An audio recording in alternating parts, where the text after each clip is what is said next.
2026 বিশ্বকাপের এক বছরেরও কম সময় বাকি আছে।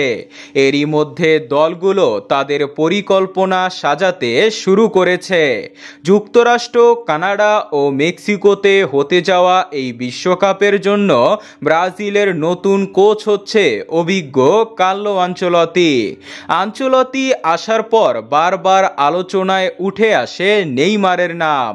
বিশ্বকাপ বাছাই পর্বের জন্য নিজের প্রথম দলে ফিটনেসের কারণে নেইমারকে না রাখলেও সম্প্রতি নেইমারকে ভালোভাবে প্রস্তুত হওয়ার তাগিদ দিচ্ছেন ইতালিয়ান এই কোচ।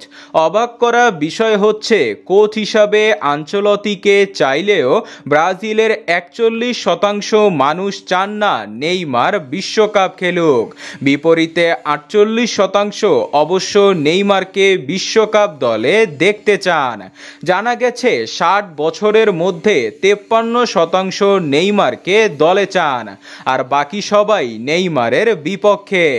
অর্থাৎ ব্রাজিলের তরুণরা নেইমারকে ষষ্ঠ বিশ্বকাপ জয়ের চেষ্টায় গুরুত্বপূর্ণ খেলোয়াড় মনে করলেও মনে করেন না বয়স্করা। এর কারণ হিসাবে ধারণা করা হচ্ছে চোট সমস্যা, মাঠের বাইরের আচরণ ও নেইমারের পারফরমেন্স।